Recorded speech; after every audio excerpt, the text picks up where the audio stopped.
I want to ask you, because the ombudsman at one point ordered the dismissal of Senator Joel Villanueva, which was never acted upon. He's now implicated in a similar controversy. First, what happens to the old order, and what happens now to new issues against him?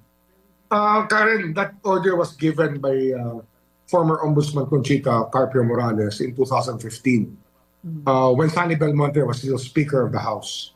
And later on, the same order was given to the Senate President in 2016. And then nothing came out of it. And I think that it is one of the things that the Supreme Court will have to decide eventually.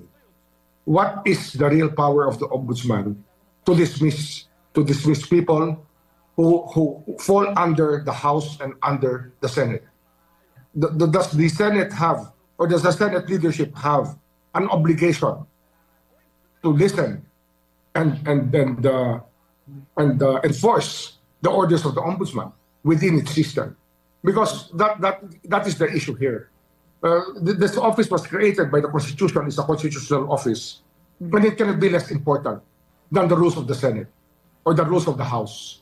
So at the time, the Speaker didn't dismiss him, and the Senate allowed him to sit down as a senator, even though he was already dismissed and disqualified from public service. This has to come to a head, and we are relying on the judiciary to come up with a pronouncement on this matter. As sinasabi ko nga, when I try to go after with these cases, I will always seek out the advice of the judiciary, because they're half the legal system that we have. Sila talaga yung dapat nagsasabi na ito ang dapat gawin dyan. O dapat dyan, dalhin nyo sa COMELEC kung sasabihin nila para hindi na yan makaupo. But they have to lay down guidelines in this matter. They're not perfect. The judiciary is not perfect. But at least we have a working judiciary that can decide controversies of this magnitude. If I were to ask you, what do you believe is the power of the Ombudsman under the Constitution? Halimbawa, meron kayong inutos. It doesn't have to be Senator Villanueva. Kailangan ma-dismiss nakaupong senador. What do you believe kung ano ang tama? Kasi paano nga yun? Halimbawa, ayaw dapat yan lang that should be enforceable immediately by a letter containing the decision given to the Senate President. And the Senate President should be the one to enforce it. That is the only way to do it. And then, of course, I guess the person... We will try it now. Yes. We will try to enforce it now. We will write a letter to the Ombudsman, to the Senate President, ask him to enforce a long a letter that was supposed to have been sent long ago, and ask him now to enforce that order, because that is the way it works. They have to respect. We have to respect each other here. We respect their rules. We respect the way that they conduct business. We respect the independence of the Senate. But the design of the government is that the Ombudsman is there to protect the people. And we all are there to serve the people. So it has to come to a head sooner or later. Okay, I want to make this clear because you're announcing something new today. Are you saying that you will write to Senate President Tito Soto, I guess, is it today or within the week, to immediately enforce... I will try to have it done today so I can deliver it to him tomorrow when I go to the Senate, because we have a budget hearing at the Senate. It's something that has to be decided between men and between institutions. And it has to be for the good of the people. What is the meaning of this office if people will just ignore the orders of this office?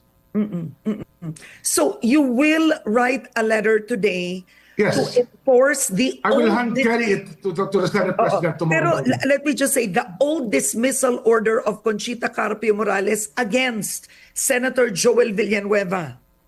Yes, I will do it, Karen. Because it has to be done. It is the only incident lacking for the court to decide. So there's a justiciable controversy. We have to create it. We cannot just stand there and be a bystander. We have to be the active participants to trigger a response from the court. Okay. All right. Now, you may have the Senate once again acting as a body protecting their own. What would you do when it repeats itself? Well, we will go to court. We will go to the Supreme Court. It is really meant to be to go to the Supreme Court if they do not obey. And chances are they will not obey. Because it's a collegial body that decides on only on political matters when it comes to decisions like this. So it has to become a justiciable controversy for the court to decide. So if they refuse to do it or it's not enforced, the vote is not gotten, then we will ask the courts about how the hell do we enforce an order from the ombudsman when it's final in the secretary? Or even when it's not final in the secretary, but because it contains a grave offense, you're found guilty of a grave offense, I think that it's our duty to enforce it. Oo. May tanong lang ako, Ombudsman, no? Nung panahon ba ni Conchita Carpio Morales, when they ordered the dismissal, did they also send it to the Senate President, the letter, and outright the Senate just ignored it or declined to act on it? Yun ba ang nangyari? I'm not sure, actually. Yeah. I have to go into that again.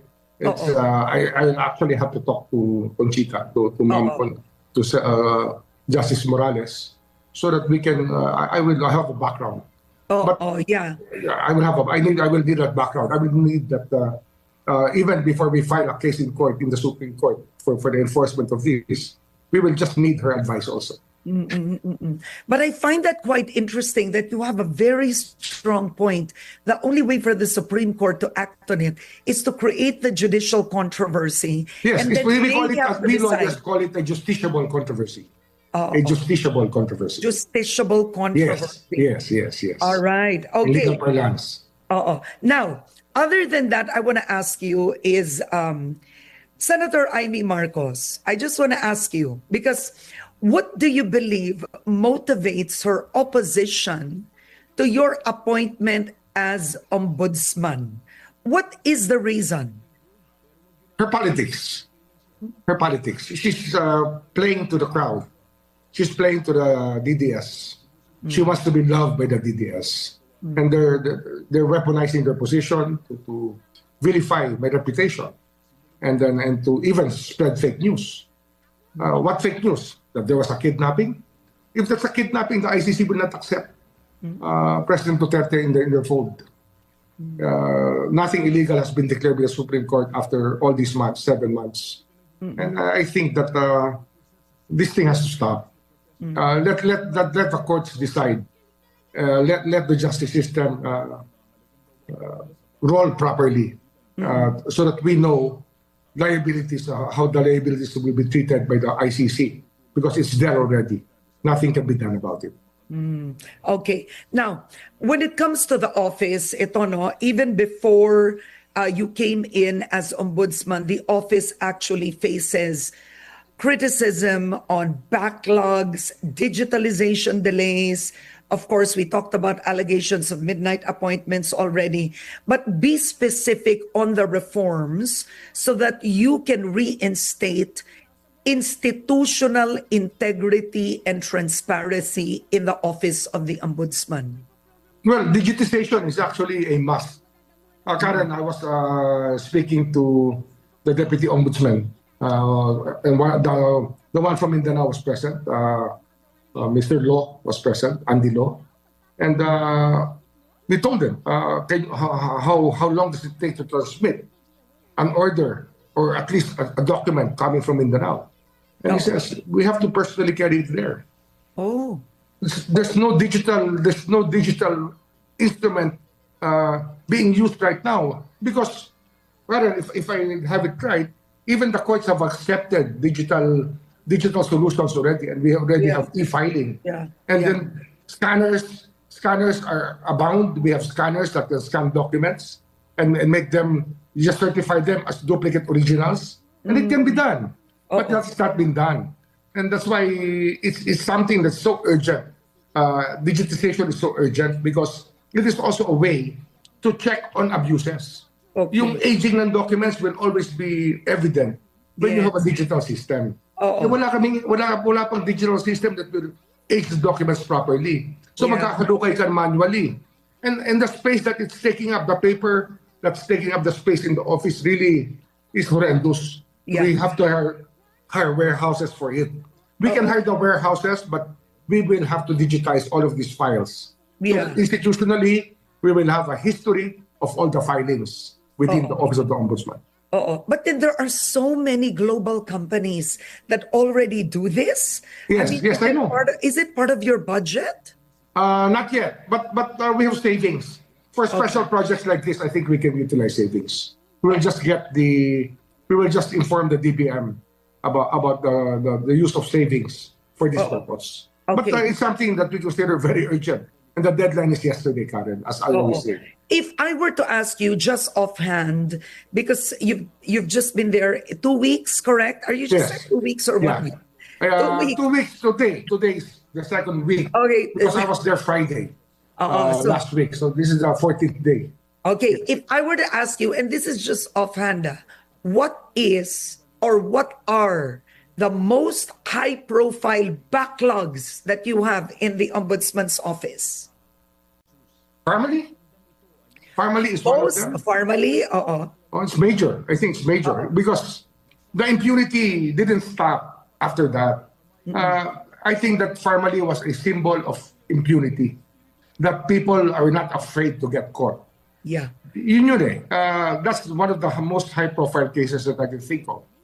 Joel Villanueva is a backlog that has to be cleared. Sabi ko, that's the elephant in the room, Karen.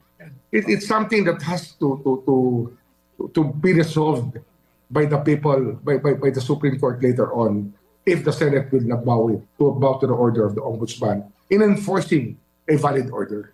Because if there's no TRO, there's no restraining order, or there's no, the court does not tell us that we cannot do it, then it is presumed valid.